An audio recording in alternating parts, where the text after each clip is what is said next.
اللہم صلی علی سیدنا محمد. الحمدللہ نحمده ونستعینه ونستغفره ونؤمن به ونتوکل علیہ ونعوذ باللہ من شرور انفسنا ومن سیئات اعمالنا من یهده اللہ فلا مضل له ومن يضلل فلا هادي له ونشهد ان لا اله الا الله وحده لا شريك له ونشهد ان سيدنا وسندنا ونبينا ومولانا محمدا عبده ورسوله صلى الله تعالى عليه وعلى اله واصحابه اجمعين. اما بعد فاعوذ بالله من الشيطان الرجيم. بسم الله الرحمن الرحيم. واخفض جناحك للمؤمنين. وقال النبي صلى الله عليه وسلم من تواضع لله رفعه الله ومن تكبر وضعه الله، او كما قال عليه الصلاة والسلام. صدق الله مولانا العلي العظيم وصدق رسوله النبي الكريم ونحن على ذلك من الشاهدين والشاكرين والحمد للہ رب العالمین.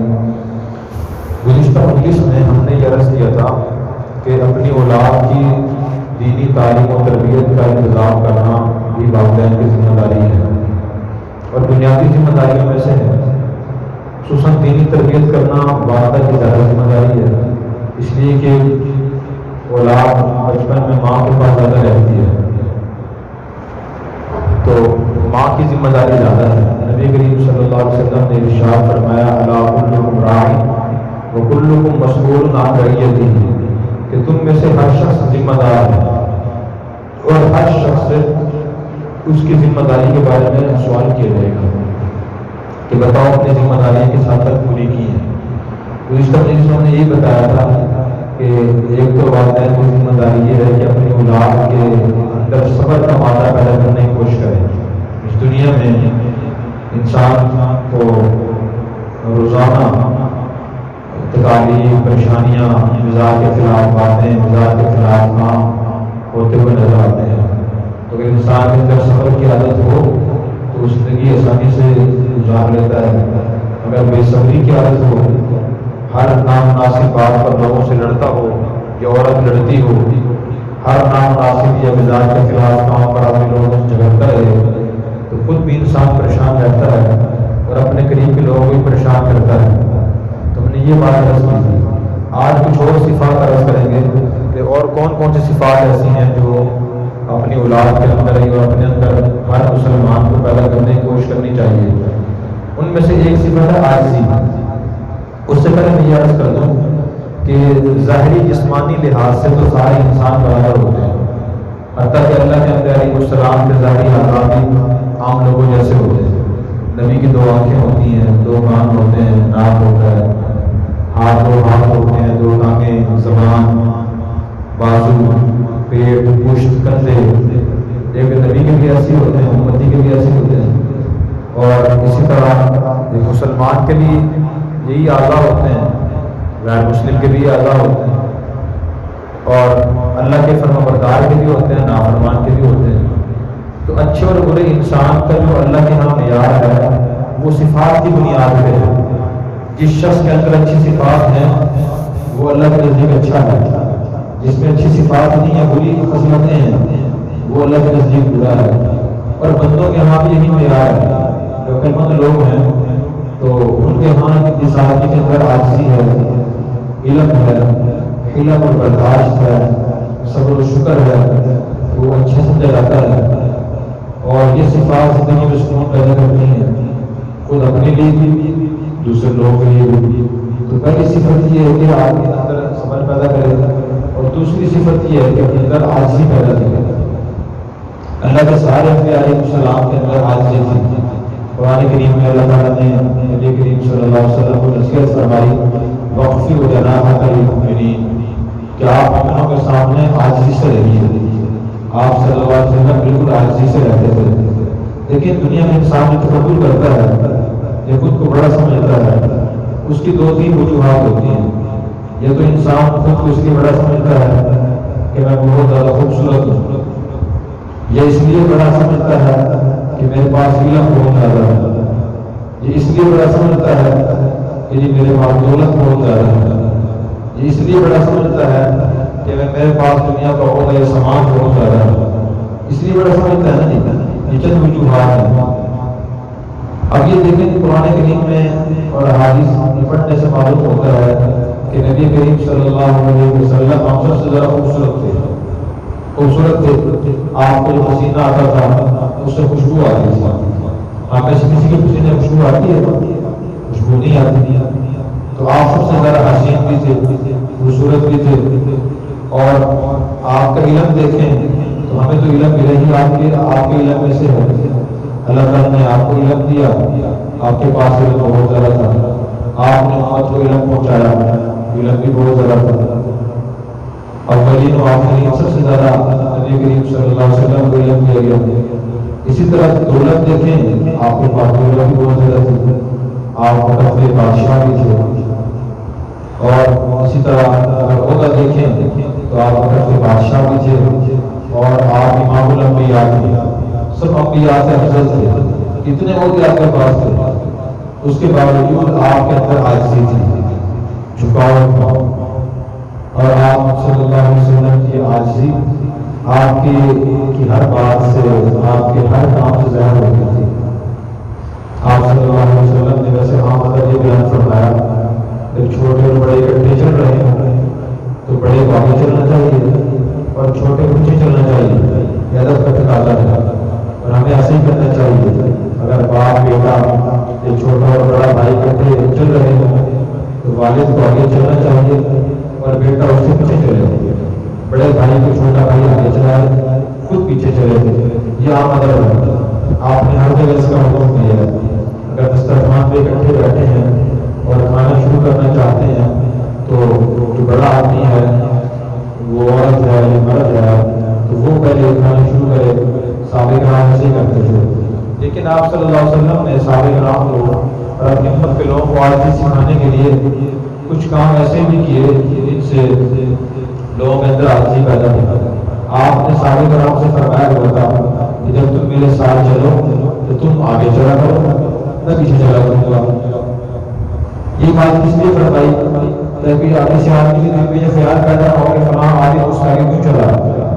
اب اس وقت کے حالات یہی تھے، زمانہ جاہلیت میں لوگ اس بات کو ایسے جنگ شروع کر دیتے تھے، مثلاً ایک آدمی گھوڑے پر سوار جا رہا ہے، پیچھے ایک آدمی آ رہا ہے، اگر پیچھے والا آگے تناز کر دیتا لڑائی شروع ہو جاتی تھی کہ آپ کو جرت کیسے کچھ آگے نکلنے کی، میں آگے تھا، آگے چلنا میرا حق تھا۔ تو آپ نے اس طرح لوگوں میں عاجزی پیدا فرمائی، اور صحابہ کرام کو معلوم تھا کہ آپ یہ بات دل سے فرماتے ہیں کہ جب تم چلو تو تم آگے چلا کرو، میں پیچھے چلوں گا، تو صحابہ کرام ایسے ہی کرتے تھے۔ اسی طرح ایک عام مطلب یہ ہے کہ جب کوئی بڑا آدمی آئے تو آدمی اس وقت کھڑا ہو جائے، تو لیکن جو آدمی آ رہا ہے اس کو یہ اجازت نہیں کہ وہ یہ خواہش کرتے کہ لوگ میرے لیے کھڑے ہوں، لیکن چھوٹوں کا حکم یہ ہے کہ وہ بڑے کے احترام میں کھڑے ہو جائے۔ آپ نے صحابہ کرام کو منع فرمایا ہوا تھا کہ جب میں آؤں تو میرے لیے کھڑے ہوں، آپ کے اندر عاجزی تھی۔ اسی طرح بعض دفعہ صحابہ کرام نبی کریم صلی اللہ علیہ وسلم کی فضیلت و شان اور انبیاء علیہ السلام سے بہت زیادہ بیان کرتے تو آپ منع فرما دیتے تھے، آپ فرماتے تھے کہ یہ کام نہ کرو، دوسرے بھی انبیاء علیہ السلام ہیں تو ان سے مجھے بہت زیادہ بڑا بیان نہ کرو۔ مقام تو آپ کا ذرا تھا لیکن آپ اسے بہت زیادہ بیان فرمانا پسند نہیں فرماتے تھے، اس لیے ہماری سبق ہے کہ ہم بھی اپنی بہت زیادہ تعریف سننا پسند نہ کریں، اپنی بہت زیادہ تعریف نہ کریں۔ اپنی خود انسان جب بہت زیادہ تعریف کرتا ہے کہ بہت زیادہ تعریف سنتا ہے، اس سے بھی دل سے عاجزی ختم ہوتی ہے اور دل میں تکبر پیدا ہوتا ہے۔ تو دیکھیں آپ کے پاس علم بھی تھا، عہدہ بھی تھا، اور تقویٰ طہارت بھی آپ کے پاس سب سے زیادہ تھی، پھر بھی آپ صلی اللہ علیہ وسلم اتنی عاجزی اختیار فرماتے تھے۔ شروع میں صحابہ کرام کے ساتھ آ کے بیٹھتے تھے تو عام لوگوں کی طرح بھول مل کے بیٹھ جایا کرتے تھے۔ صحابہ کرام نے آپ سے عرض کیا کہ یا رسول اللہ کوئی خاص سیٹ آپ کی بنا دیں جس پر آپ بیٹھ جائیں، آپ کا مقام ہم سے زیادہ ہے، تو آپ نے منع فرما دیا، آپ نے فرمایا کہ نہیں، میں اسلام بہت زیادہ پھیل گیا اور باہر سے لوگ پوچھتے تھے کہ تم میں سے اللہ کے نبی کون سے ہیں، محمد کون سے ہیں، تو لوگوں کو دشواری ہوتی تھی. تو پھر صحابہ کرام نے دوبارہ اصرار کیا کہ یا رسول اللہ، لوگوں کی سہولت کے لیے آپ اجازت آپ فرما دیں کہ ہم آپ کے لیے خاص بیٹھنے کی جگہ بنا دیں، تاکہ جب بھی باہر سے آتے ہیں سب کو کہہ رہے ہیں نبی کون سے ہیں انہیں دقت نہ ہو. تو آپ نے لوگوں کی سہولت کے لیے بھی اجازت عطا فرمائی کہ ٹھیک ہے آپ کے لیے بھی خاص جگہ بنا دیں، ورنہ آپ عام لوگوں کی طرح دل رہنا عام لوگوں کا پسند فرمایا کرتے تھے. ایک بار تو صاحب کرام فرماتے ہیں سفر میں تھے، تو سفر میں جب کھانے کا وقت ہوا تو ہم نے آپس میں مشورہ کیا کہ یہ کھانا کیسے تیار کریں، کام تقسیم کر لیتے ہیں.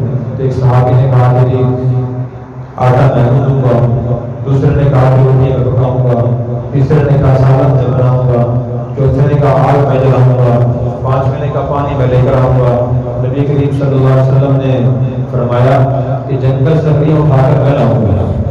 صحابہ کرام نے عرض کیا کہ نہیں یار رسول اللہ تشریف رکھیں، ہم خود یہ کام بھی کر لیں گے.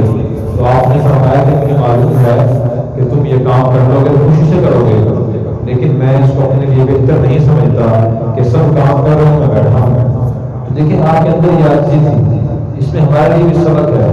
گھر کے افراد اگر دوسرے لوگ کسی مقام پر کام کر رہے ہوں تو ہماری بھی کوشش ہو کہ اللہ کے نبی کی طرح کام کریں.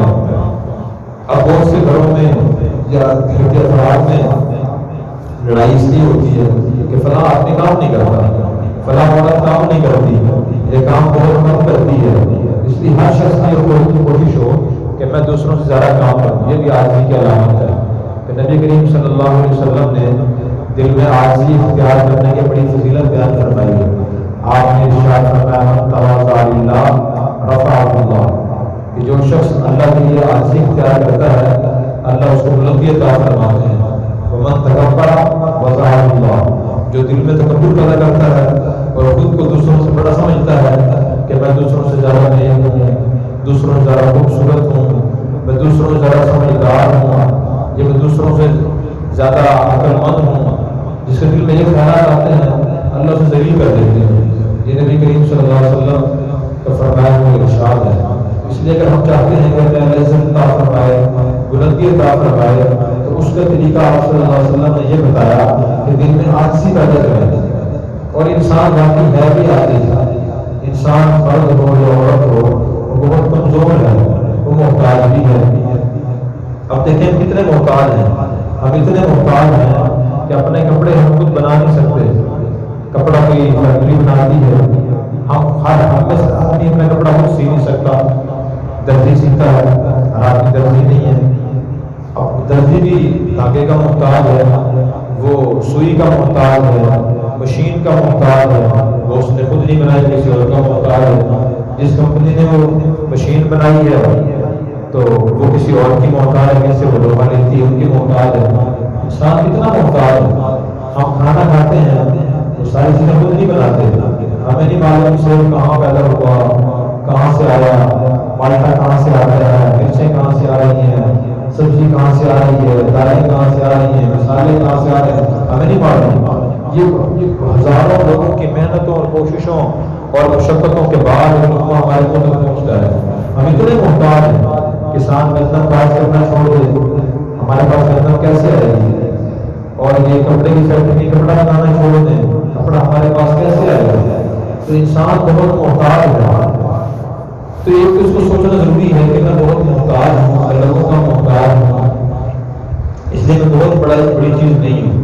اس لیے انسان میں عاجزی پیدا ہوتی ہے. اور دوسرا طریقہ یہ ہے، قرآن کریم میں اللہ تعالیٰ نے ہماری پیدائش کا تذکرہ فرمایا کہ انسان پیدا کیسے ہوتا ہے، کیسے پیدا ہوتا ہے. انسان ایک گندے پانی کے قطرے سے پیدا ہوتا ہے. بادشاہ بھی اس سے پیدا ہوتا ہے، فقیر بھی اس سے پیدا ہوتا ہے، خوبصورت بھی اس سے پیدا ہوتا ہے، بدصورت بھی اس سے پیدا ہوتا ہے، امیر بھی اس سے پیدا ہوتا ہے، غریب بھی اس سے پیدا ہوتا ہے، عورتیں بھی اس سے پیدا ہوتی ہیں، مرد بھی اس سے پیدا ہوتے ہیں. اب وہ اصل ہماری بنیاد ہے. اور وہ گندا پانی ایسا ہے جسم سے نکل جائے سارے جسم ناپاک ہو جاتا ہے، غسل فرض ہو جاتا ہے، کپڑے کو لگ جائے کپڑا ناپاک ہو جاتا ہے، اور اس سے انسان بنتا ہے.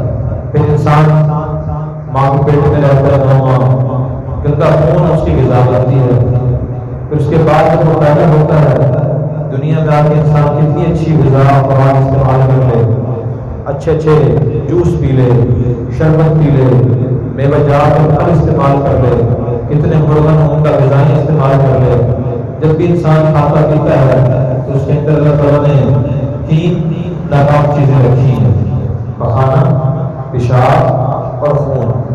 جتنی عمدہ غذا کھا لے وہ بولو بڑائی بن جاتی ہے، بن جاتی ہے، سبزی بنتی ہے۔ 2 ٹینکیاں اللہ نے اندر رکھی ہیں، ایک میدا، دوسرا مسالہ، ان میں ہر وقت گندگی موجود ہے۔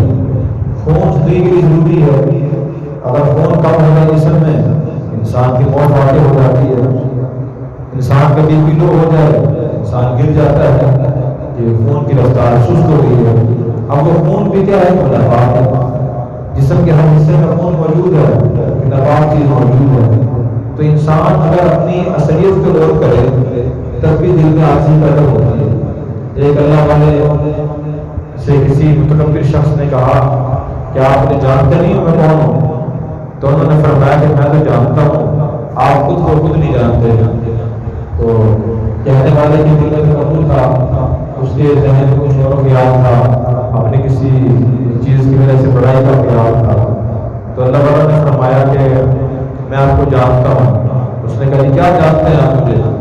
تو انہوں نے فرمایا کہ آپ کی ابتدا ایک گندے پانی کی طرح سے ہوئی ہے، ابتدا یہ ہے، اور درمیانی حالت یہ ہے کہ آپ کے اندر گول برات پیشاب اور خون موجود ہے، ہر گندگی آپ کے ساتھ ہی ساتھ ہے، اور انتہا کی جو روح نکلے گی، روح نکلنے کے بعد جسم کرنا سڑنا شروع ہو جائے گا، اس سے بدبو آنا شروع ہو جائے گی۔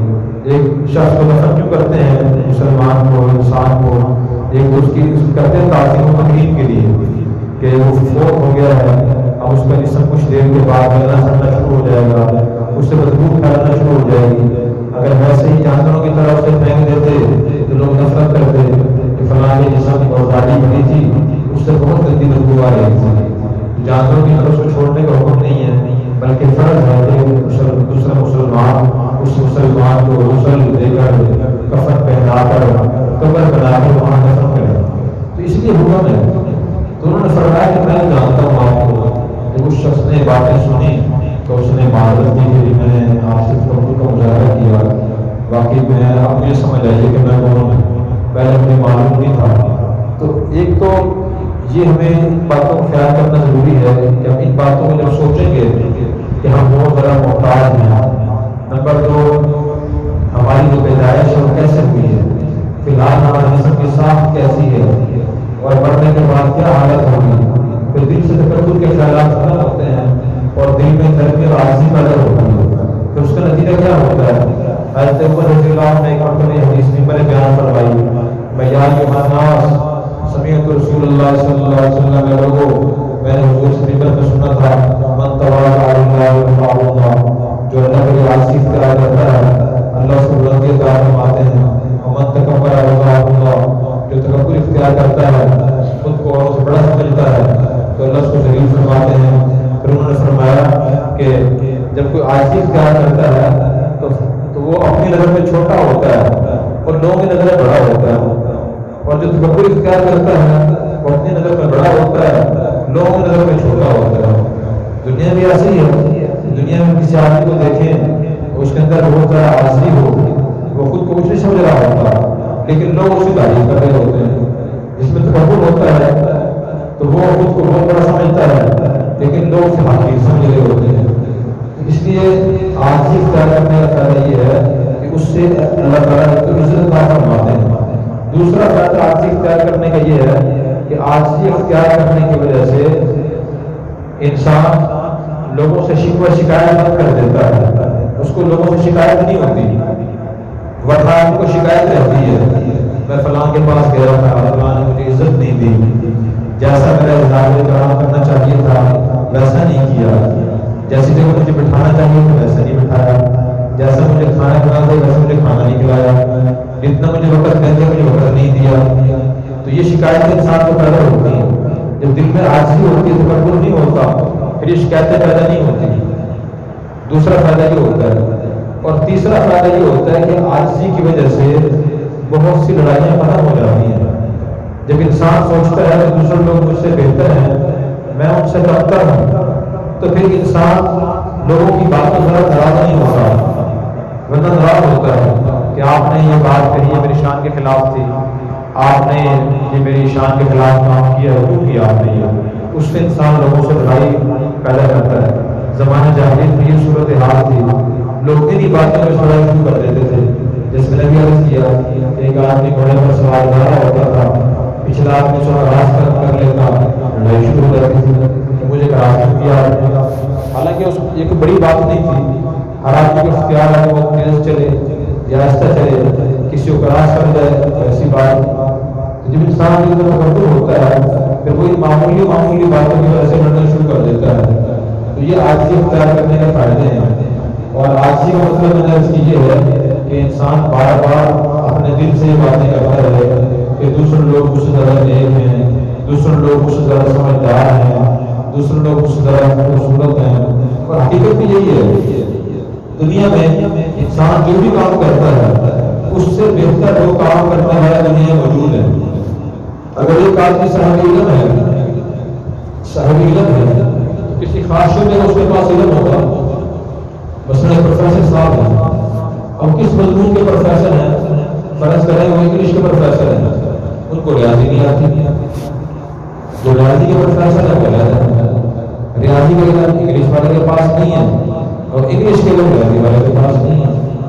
اور تیسرے جو پروفیسر صاحب ہیں وہ اردو پروفیسر ہیں، ان کے پاس نہ انگلش کے علم ہے نہ ریاضی کا ہے، ان کے پاس اردو کا علم ہے۔ ہر شعبے کی یہ صورتحال ہے۔ پھر جو انگلش کے پروفیسر صاحب ہیں وہ نہیں دعویٰ کر سکتے کہ یہ سب سے زیادہ انگلش دنیا مجھے ہی آتی ہے، مجھ سے بڑا انگلش جاننے والا کوئی نہیں ہے، نہیں ان سے بڑے بھی ہیں۔ علماء کی بھی یہ صورتحال ہے، کسی آدمی کے پاس اگر علم ہے تو اس سے بڑے عالم بھی موجود ہیں، اس کے اساتذہ موجود ہیں۔ تو ہر کام کرنے والے سے بہتر کام کرنے والے دنیا میں موجود ہوتے ہیں۔ اگر انسان یہ بات سوچ لے تو جو علم کا تکبر ہے وہ ختم ہو جاتا ہے، اور علم کی عاجزی پیدا ہو جاتی ہے۔ اسی طرح دولت کی بھی یہی مثال ہے۔ اگر ایک شخص اپنے بھائیوں اور گھر میں سب سے زیادہ خوشحال ہے تو خاندان اور محلے میں اس سے زیادہ خوشحال لوگ بھی ہیں۔ اگر ایک آدمی اپنے خاندان میں سب سے زیادہ خوشحال ہے تو شہر میں اس سے زیادہ خوشحال لوگ بھی ہوتے ہیں۔ اگر اپنے شہر میں زیادہ خوشحال ہے، دوسرے شہروں کو دیکھ کر ملک کو دیکھے تو ملک کے اندر اس سے بڑے سیٹ موجود ہوتے ہیں، ہوتے ہی نہیں ہوتے ہیں۔ تو ہر کمال کی صورتحال یہی ہے کہ جس چیز کو لے کر انسان کی لڑائی پیدا کرتا ہے تو اس چیز کو زیادہ رکھنے والے لوگ دنیا میں موجود ہوتے ہیں۔ تو اس لیے ایک تو اپنے دل میں، اپنے اولاد کے دل میں عاجزی پیدا کرنا ضروری ہے۔ اگر عاجزی دل میں پیدا ہوگی تو اللہ تعالیٰ اس سے بلندی عطا فرمائیں گے، لڑائیوں کا خاتمہ ہوگا۔ اگر دل میں عاجزی نہیں ہوگی، تکبر ہوگا، تو پھر اس سے مسائل پیدا ہوں گے۔ اس روئے زمین پر اس کائنات میں سب سے بڑا جو گناہ ہوا وہ تکبر کا گناہ ہوا۔ جب اللہ تعالیٰ نے آدم علیہ السلام کو پیدا فرمایا تو فرشتوں کو فرمایا اسجدوا لآدم کہ تم آدم کو سجدہ کرو۔ سب نے سجدہ کیا سوائے ابلیس کے، اس نے سجدہ نہیں کیا۔ تو اللہ تعالیٰ نے اس سے پوچھا یا ابلیس ما منعک ان تسجد لما خلقت بیدی، اے ابلیس جس ذات کو میں نے اپنے ہاتھ سے پیدا کیا ہے، جس نے قدرت سے پیدا کیا ہے، تو آپ نے سجدہ کیوں نہیں کیا؟ کس چیز نے روکا آپ کو؟ تو ابلیس نے کیا جواب دیا؟ اس نے کہا انا خیر منہ خلقتنی من نار وخلقتہ من طین، اے اللہ میں نے آدم کو سجدہ اس لیے نہیں کیا کہ میں آدم سے بہتر ہوں، آدم مجھ سے کمتر ہے، اس لیے کہ آپ نے آدم کو مٹی سے پیدا کیا ہے اور مٹی پاؤں کے نیچے پڑی ہوتی ہے، اور مجھے آپ نے آگ سے پیدا کیا ہے تو آگ تو مٹی سے اچھی ہوتی ہے، آگ میں تو روشنی ہوتی ہے، حرارت ہوتی ہے، اوپر اٹھتی ہے، چیزوں کو جلا ختم کر دیتی ہے۔ مٹی میں نہ روشنی ہوتی ہے نہ حرارت ہوتی ہے، اور نہ ہی وہ اوپر اٹھتی ہے، نیچے پڑی رہتی ہے، کوئی فائدہ نہیں اس کا۔ تو میں اس چیز سے بنا ہوں بہتر ہے، میں اس لیے آدم سے بہتر ہوں۔ تو اس نے یہ کہا کہ میں آدم سے بہتر ہوں، اس وجہ سے اللہ کی نافرمانی کی، اور اللہ تعالیٰ نے اس کو اپنے بارگاہ سے نکال دیا اور فرمایا کہ ان علیک لعنتی الی یوم الدین، تجھ پر قیامت کے دن پہ لعنت برستی رہے گی، لعنت برستی رہے گی۔ آج بھی جس آدمی کے کام اچھے نہ ہوں تو اسے ہم کیا کہتے ہیں؟ ہم کہتے ہیں ابلیس ہے، یہ تو شیطان ہے، تو شیطان کا نام ایک گالی بن چکا ہے۔ تو اس لیے بھی اپنے اندر عاجزی پیدا کرنا ضروری ہے کہ تکبر اس کائنات کا سب سے بڑا گناہ ہے، اور جس شدید میں تکبر ہوتا ہے تو اللہ کا ناپسندیدہ بندہ ہوتا ہے، اور بندوں کے ہاں جو ناپسندیدہ ہوتا ہے اس سے مسائل پیدا ہوتے ہیں۔ جو تیسری صفت ہے جو اپنے اندر پیدا کرنا ضروری ہے وہ یہ ہے کہ ہم اپنے اندر ہم شکر کرنے کی عادت ڈالیں، اللہ کی نعمتوں کو سوچیں۔ اللہ کی نعمتوں کو سوچنے سے شکر ادا کرنے کی توفیق ہوتی ہے۔ اللہ کی نعمتیں کون کون سی ہمارے پاس؟ سب سے بڑی جو نعمتیں ہمارے پاس ہیں، ہر آدمی کے پاس ہیں، وہ ہمارا جسم اور جسم کے اعضاء، یہ سب سے بڑی اللہ کی نعمتیں ہیں۔ آنکھ سے ہم دیکھتے ہیں، اگر آنکھ بند ہو جائے نابینا ہو جائیں گے، کوئی چیز نظر نہیں آ رہی ہے۔ ہم زبان سے چکھتے ہیں، بولتے ہیں، خدا نخواستہ زبان بند ہو جائے، اپنے دل کی بات کسی کے سامنے ظاہر نہیں کر سکیں گے۔ ایک بچے کو دیکھیں، بچہ جب روتا ہے، چھوٹا بچہ، تو والدین کتنے پریشان ہوتے ہیں، بچہ پریشان ہوتا ہے، پریشانی اکثر ختم نہیں ہوتی، اس کی وجہ بچہ بتا نہیں سکتا کہ مجھے بیماری کیا ہے۔ بڑا آدمی بتا دیتا ہے کہ سر میں درد ہے، آنکھ میں درد ہے، بازوں میں درد ہے، پیٹ میں درد ہے، اس کو علاج ہے، بچہ بتا نہیں سکتا۔ تو یہ زبان اللہ کی عظیم الشان نعمت ہے۔ ہاتھوں سے ہم پکڑتے ہیں، یہ کتنی اللہ کی عظیم الشان نعمتیں ہیں۔ ہم پاؤں سے چلتے ہیں، یہ کتنی اللہ کی عظیم الشان نعمتیں ہیں۔ جن لوگوں کے پاؤں نہیں ہیں، ہاتھ نہیں ہیں، آنکھیں نہیں ہیں، یا دماغی توازن درست نہیں ہے، تو ان کو ہم دیکھیں تو اللہ کی ان نعمتوں کو دیکھ کے شکر ادا کریں۔ اسی طرح جو چیزیں ہم صبح و شام روزانہ کھاتے پیتے ہیں، کتنی اللہ کی نعمتیں کھاتے ہیں، ان کو انسان سوچ کر اللہ کا شکر ادا کرے۔ جو اسے شکر ادا کرتا ہے تو اس کو بڑے فائدے حاصل ہوتے ہیں۔ اللہ تعالیٰ نے ارشاد فرمایا لئن شکرتم لأزیدنکم، اگر تم شکر ادا کرو گے میں تمہیں اور زیادہ دوں گا۔ کسی بھی نعمت کو بڑھانے کا طریقہ یہی ہے کہ انسان اس نعمت کو سوچ کے اس کا شکر ادا کرنا شروع کر دے، اللہ اس نعمت میں اضافہ کر دیں گے۔ وَلَئِن كَفَرْتُمْ إِنَّ عَذَابِي لَشَدِيدٌ، جب انسان ناشکری کرتا ہے اللہ فرماتے ہیں میرا عذاب بہت سخت ہے۔ جب انسان کہتا ہے میرے پاس کیا دولت ہے، کوئی دولت نہیں، زندگی میں کوئی فائدہ نہیں ہے، یہ اولاد تو نہ ہوتی تو بہتر تھا، اس گھر میں یہ گھر میرے پاس نہ ہوتا تو بہتر تھا، جب ناشکری کرتا ہے پھر وہ نعمتیں اللہ تعالیٰ انسان سے لینا شروع کر دیتے ہیں، ان کی واپسی شروع ہو جاتی ہے۔ اس لیے اپنی زندگی میں، اپنی اولاد کی زندگی میں ہم شکر پیدا کریں۔ جب انسان اللہ کی نعمتوں کو سوچتا ہے، ایک تو یہ فائدہ ہوتا ہے کہ نعمتوں میں اضافہ ہوتا ہے، دوسرا فائدہ یہ ہوتا ہے کہ زندگی میں سکون پیدا ہوتا ہے۔ آج جتنی نعمت ہم استعمال کر رہے ہیں، صحابہ کرام نے، نبی کریم صلی اللہ علیہ وسلم نے دنیا کی اتنی نعمتیں استعمال نہیں کی۔ بجلی کی نعمت دیکھ لیں، ان کے پاس یہ نعمت تھی؟ نہیں تھی۔ جتنی کھانے پینے کی چیزیں ہمیں میسر ہیں ان کو میسر نہیں تھی، لیکن وہ شکر ادا کرتے تھے۔ تو اس لیے ہم شکر ادا کرنے کی بھی کوشش کریں، اللہ کا بھی شکر کریں اور بندوں کا بھی شکر کریں۔ نبی کریم صلی اللہ علیہ وسلم نے ارشاد فرمایا من لم یشکر الناس لم یشکر اللہ، جو اللہ کا شکر، جو بندوں کا شکر ادا نہیں کرتا وہ اللہ کا شکر گزار بھی نہیں ہوگا۔ تو بندوں کا شکر ادا کرنا بھی ضروری ہے۔ اس لیے جتنی بھی نعمتیں ہمارے پاس پہنچتی ہیں وہ بندوں کے ذریعے پہنچتی ہیں۔ گھر کا سربراہ، والد، شوہر، وہ گھر میں چیزیں لے کر آتا ہے، اللہ نے اس کو ذریعہ بنایا ہوتا ہے، اس کا شکر ادا کرنا ضروری ہے۔ اسی طرح جو شخص کسی کے پاس ملازم ہے، اسے وہ ماہانہ وظیفہ اور تنخواہ دیتا ہے، اس کا شکر ادا کرنا بھی ضروری ہے، اس کو اللہ نے ذریعہ بنایا ہوا ہے۔ اسی طرح جو شخص کسی نے ملازم پاس رکھا ہوا ہے تو اس مالک کو شکر ادا کرنا ضروری ہے کہ یہ شخص میرے روزمرہ کام کرتا ہے، اگر یہ میرے کام نہ کرتا میں نے کام میں کیسے کر سکتا سارے کام، اس کا شکر ادا کرنا بھی ضروری ہے۔ چھوٹے بڑوں کا، بڑے چھوٹوں کا شکر ادا کرنے کی کوشش کریں۔ اس کے لیے اسلام نے ہمیں اس طریقے سکھایا ہے کہ جب بھی کوئی آدمی کسی سے خیر خائی کرے، اچھائی کرے تو آدمی پہلی کوشش کرے اس کو اچھا بدلہ دے، بدلہ نہ دے سکے تو کم از کم زبان سے جزاک اللہ کی راہ کہے۔ اس کا معنی یہ ہے کہ اللہ تعالیٰ آپ کو اس کا اچھا بدلہ عطا فرمائے۔ اردو میں شکریہ کہتے ہیں اسے، تو ہم شکریہ کرنے کی، جزاک اللہ کہنے کی عادت ڈالیں۔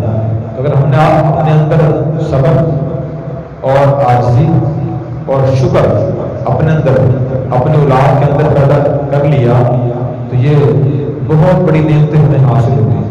نبی کریم صلی اللہ علیہ وسلم نے ارشاد فرمایا ہے کہ کسی والدین نے اپنی اولاد کو بہتر تعلیم و تربیت سے اچھی کوئی نعمت اور کوئی تحفہ نہیں دیا. یعنی والدین کی طرف سے اپنی اولاد کے لیے سب سے بہترین تحفہ کیا ہے؟ اچھی تعلیم و تربیت، اچھی صفات ان کے اندر پیدا کرنا سب سے بہترین تحفہ ہے. ان صفات کے اندر پیدا ہونے سے ہی انسان صحیح معنی میں انسان بنتا ہے اور مسلمان صحیح معنی میں مسلمان بنتا ہے. ان کے بغیر نہ انسان بنتا ہے اور نہ مسلمان صحیح معنی میں مسلمان بنتا ہے. سورہ احزاب کی ایک آیت ہے جو کہ یہ بیان ذرا خواتین کے لیے ہے، وہ میں آیت پڑھ کے ترجمہ کر کے بیان ختم کرتا ہوں. اللہ تعالیٰ نے ارشاد فرمایا ان المسلمین والمسلمات، 22 سے پہلے شروع میں یہ آیت ہے پہلے صفحے پر، بے شک مسلمان مرد اور مسلمان عورتیں، والمؤمنین والمؤمنات، مومن مرد اور مومن عورتیں، والقانتین والقانتات، عبادت گزار مرد عبادت گزار عورتیں، والخاشعین والخاشعات، اور عاجزی اختیار کرنے والے مرد اور عاجزی اختیار کرنے والی عورتیں، والمتصدقین والمتصدقات، اور صدقہ کرنے والے مرد صدقہ کرنے والی عورتیں، والصائمین والصائمات، اور روزہ دار مرد اور روزہ دار عورتیں. یہ اللہ تعالیٰ نے صفات بیان فرمائی ہیں. اس کے بعد فرمایا کہ اعد اللہ لهم مغفرۃ واجرا عظیما. جن مسلمان مردوں اور عورتوں میں صفات ہوں گی تو اللہ تعالیٰ نے ان کے لیے مغفرت اور بہت بڑا اجر تیار کیا ہے. اس لیے یہ صفات ہر مسلمان مرد عورت کو اپنے اندر پیدا کرنے کی کوشش کرنی چاہیے، پھر ہی ہم مغفرت اور اجر عظیم کے مستحق ہوں گے. سب حضرات کوشش فرمائیں گے. آخری گزارش بھی ہمارے کرتے ہیں کہ ہر مرتبہ بیان مطلب بھی ان کی تشریف لائیں. سب بیان شروع ہو جاتا ہے اور اپنے محلے کی جو اور گھر کی خواتین ہیں ان کو دلانے کی کوشش کریں، رسول دین کی بات سنیں. آج ہمارا جو پہلو یا خاندانی نظام ہے بہت کمزور ہو چکا ہے. ہمارے پاس روزانہ لوگ مسائل پوچھنے آتے ہیں، طلاق کے مسائل بہت بڑھ گئے ہیں، گھریلو اختلافات بہت بڑھ گئے ہیں. کل میں چند کلا دوستوں کے پاس بیٹھا ہوا تھا تو ان سے میں اس طرح کر رہا تھا. وہ بھی یہی کہہ رہے تھے کہ ہمارے یہاں فیملی کورٹ کے جو کیس ہیں وہ بہت زیادہ ہیں. باقی اور جو کیس ہیں اور قتل کے خانہ خاصہ چوری کے ڈاکے کے بہت کم ہیں. گھریلو لڑائی جھگڑے کے جو کیس ہیں بہت زیادہ بڑھ رہے ہیں. اس کی وجہ یہی ہے کہ ہم اندر یہ چیزیں پیدا نہیں کرتے، صبر پیدا نہیں کرتے. ذرا سی بات ہوتی ہے تو طلاق دے دیتے ہیں، طلاق دے دیتے ہیں، لڑائی شروع کر دیتے ہیں. دل میں عاجزی نہیں ہے، ذرا سی بات تو لڑائی شروع ہو جاتی ہے. اور اسی طرح شکر نہیں ہے، ہر آدمی دوسرے کی ناشکری کرتا ہے کہ آپ نے مجھے فلاں چیز نہیں دی، فلاں چیز نہیں دی. اولاد ناشکری کرتی ہے، بیوی ناشکری کرتی ہے، شوہر ناشکری کرتا ہے. تو ہم دوسروں کی قدر کرنا سیکھیں، ان کی خوبیوں پر نظر رکھیں. خوبیوں پر نظر رکھیں گے، قدر کریں گے، شکر ادا کریں گے تو انشاءاللہ یہ مسائل ختم ہو جائیں گے. اللہ تبارک و تعالیٰ مجھے اور آپ کو ان تمام باتوں پر اخلاص نیت سے عمل کرنے کی توفیق عطا فرمائے. وآخر دعوانا الحمدللہ رب العالمین. دعا فرمائیں. اللهم لك الحمد كله ولك الشكر كله وإليك يرجع الأمر كله. اللهم لك الحمد كما أنت صل على سيدنا ومولانا محمد كما أنت وافعل بنا كما أنت إنك أنت التواب المغفور. اے اللہ صبر کی نعمت تمام گناہوں کو معاف فرما، بیماروں کو شفا عطا فرما، مرحومین کی مغفرت فرما. ہمیں دین سے صحیح خاطر نصیب فرما، دین سیکھ پر عمل کرنے کی توفیق عطا فرما. اے اللہ ہمیں اندر اچھی صفات پیدا کرنے کی توفیق عطا فرما، بد اخلاقیاں بری عادتیں چھوڑنے کی توفیق عطا فرما. اے اللہ ہمیں دین اسلام کا استقامت عطا فرما، برتر میں کلمہ طیبہ نصیب فرما. صلی اللہ تعالی علیہ سیدنا مولانا محمد وعلی آلہ وصحبہ اجمعین برحمتک یا ارحم الراحمین.